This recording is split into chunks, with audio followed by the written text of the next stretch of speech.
أعوذ بالله من الشيطان الرجيم بسم الله الرحمن الرحيم وصلى اللهم وسلم وبارك على خاتم الأنبياء والمرسلين صلى الله عليه وسلم وعلى آله وصحبه أجمعين. Chers frères, chers sœurs, assalamu alaikum wa rahmatullahi wa barakatuh. Je tiens d'abord à m'excuser pour le petit problème de voix que j'ai depuis quelques jours.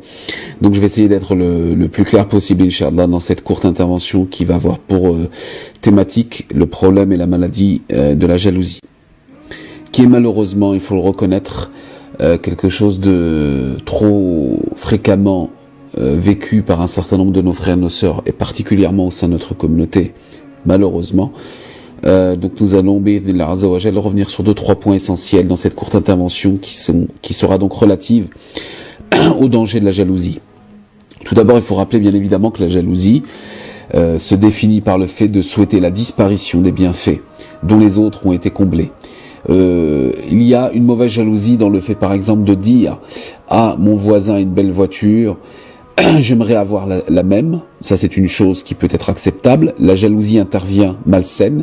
Elle intervient à partir du moment où je dis « Ah, mon voisin a une belle voiture, j'aimerais avoir la même et j'aimerais que lui ne puisse plus l'avoir ». Voilà quel est le début de la maladie de la jalousie. Cela concerne en général aussi bien les bienfaits que le jaloux envie pour lui-même, pour les autres. Ainsi, la jalousie est bien évidemment interdite et blâmable en islam, et quant au fait de désirer le bienfait d'une personne sans pour autant vouloir que celui-ci ou que celle-ci disparaisse, ceci est une forme de concurrence qui est saine et autorisée en islam. Les causes de la jalousie, c'est déjà l'animosité et la haine, il faut le rappeler. La jalousie, c'est l'animosité et la haine, subhanallah. Le jalousie ne peut pas avoir de présence et de place dans le cœur d'un croyant et d'une croyante. La deuxième des causes, c'est l'ignorance des conséquences de ses actes, c'est-à-dire l'ignorance que la personne va avoir en ignorant les conséquences spirituelles que le sentiment de la jalousie va exercer sur son âme et sur sa foi. Bien sûr, la jalousie est également une démonstration de la faiblesse de la foi, puisque quelqu'un qui a une foi qui est forte ne peut pas ressentir le sentiment de la jalousie, car il sait ou elle sait que Allah Azza wa Jal lui a prédestiné son destin et son rizq, et son abondance et ses bienfaits. C'est un manque de certitude face au décret d'Allah Azza wa Jal, à sa prédestination et à sa sagesse. C'est ce que nous venons d'expliquer.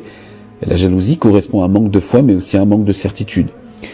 Cette jalousie engendre également, l'amour du pouvoir, une certaine étroitesse d'esprit, et la peur de ne pas atteindre ses buts. Bien évidemment, cela nous met aussi en valeur la peur de perdre la valeur des éléments matériels et un sentiment de méchanceté au fond de soi-même.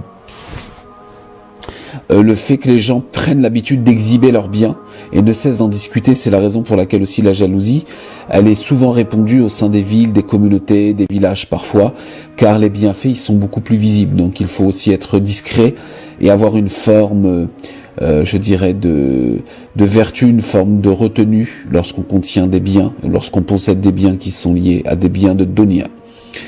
Et bien évidemment, il peut y avoir des causes également qui font que la personne a une forme d'orgueil. La personne qui vit la jalousie a exercé, mis en pratique une forme d'orgueil et un mauvais comportement.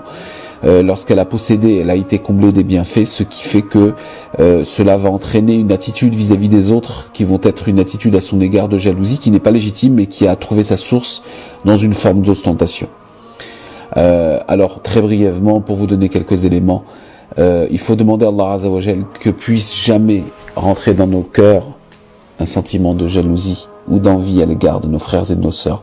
Ceci est valable dans la concurrence des biens matériels, mais ça peut être valable aussi par la possession d'une descendance pieuse, par la possession d'une épouse pieuse ou d'un époux pieux, par également une science, etc., par un certain nombre de qualités qu'Allah Azza wa Jal a donné à une personne.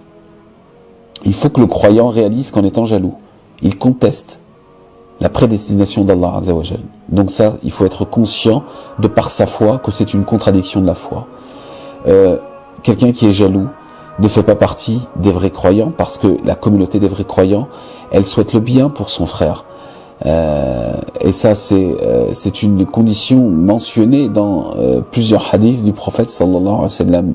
La yu'minu ahadukum hatta yuhibba li akhihi ma yuhibbu li nafsihi. Nul ne croit parmi vous jusqu'à ce qu'il aime pour les autres ce qu'il aime pour lui-même. Enfin, bien évidemment, prendre conscience que c'est un comportement qui est issu et insufflé par Shaitan et Iblis, la'anahullah, et qui est le premier défaut, la première maladie que Shaitan a manifesté devant son Seigneur, comme vous le savez. Se rappeler également qu'avec une attitude de jalousie, on se met Allah Azza wa Jalla en affront puisqu'on s'oppose par la jalousie à un croyant. Et sachez, rappelez-vous que les croyants sont les alliés d'Allah. Les vrais croyants sont les alliés d'Allah. Awliya Allah Azza wa Jalla, la khawfun alayhim wa la hum yahzanun. Les croyants, il n'y a point d'inquiétude à avoir sur eux et ils ne seront jamais attristés. Donc celui qui s'oppose par une jalousie malsaine à la situation de son frère ou sa sœur s'oppose à Allah Azza wa Jalla.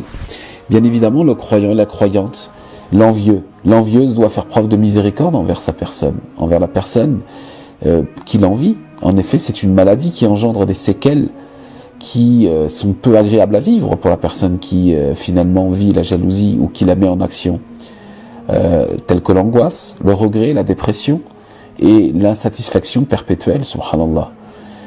Donc c'est une chose qui n'est pas agréable à vivre. Et se rappeler également que celui qui élève et celui qui rabaisse également, c'est autre qu'Allah Azza wa Jal.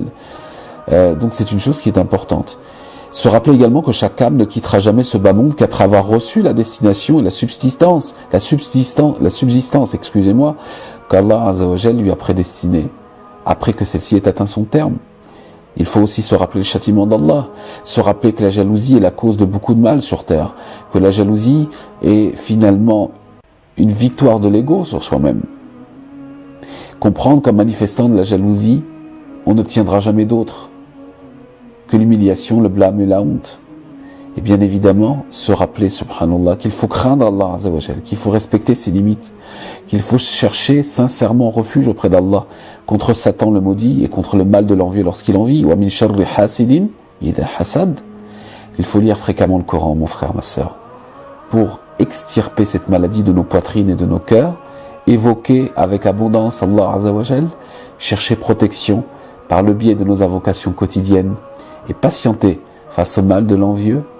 Pour toi, mon frère, ma sœur, qui est victime de jalousie, patiente face à la ruse du jaloux, car ton endurance va finir par l'anéantir, tel un feu qui s'éteint s'il ne trouve pas de quoi brûler. Et il faut avoir une confiance totale en Allah Azza wa Jal.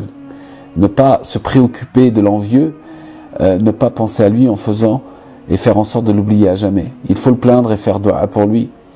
Bien évidemment, offrir une aumône, faire des cadeaux, faire preuve de bienfaisance envers cette personne afin d'éteindre le feu de la jalousie qui brûle dans son cœur. Mais cela est bien évidemment très difficile. وَمَا يُلَقَّاهَا إِلَّا الَّذِينَ صَبَرُوا. Dieu nous dit Jalla wa ala, dans la sourate 41 au verset 31, Dieu nous dit, écoutez cette parole, وَمَا يُلَقَّاهَا إِلَّا الَّذِينَ صَبَرُوا وَمَا يُلَقَّاهَا إِلَّا ذُو حَظٍّ عَظِيمٍ. Dieu nous dit, mais ce privilège, la patience, la bienfaisance à l'égard de celui qui nous veut du mal, ce privilège n'est donné qu'à ceux qui sont endurants, et il n'est donné qu'aux possesseurs d'une grâce énorme. Et donc il faut essayer, bi'idhnillah Azza wa Jal, de se reposer sur Allah Azza wa Jal, de demander à ce que Dieu nous guérisse de la maladie de la jalousie et qu'il accorde la patience à celui qui en est la victime. Mes chers frères, mes chères sœurs, faisons preuve de modestie envers les gens. En réalité, cela va être plus à même de pouvoir réunir les cœurs et de ne jamais laisser la place à la haine dans nos cœurs. Barakallahu fikoum d'avoir été attentif à ce petit et ce bref rappel. Je m'excuse une fois de plus pour la qualité un peu maladive et un peu maladroite de ma voix. As'alullah Azza wa Jal an yashfiyana jami'an. J'implore Allah Azza wa Jal qui nous guérisse tous de la maladie de la jalousie et de toutes les maladies qui polluent nos cœurs et nos poitrines. Wa barakallahu fikum pour votre écoute et à très bientôt pour une prochaine intervention. Wassalamu alaikum wa rahmatullahi wa barakatuh.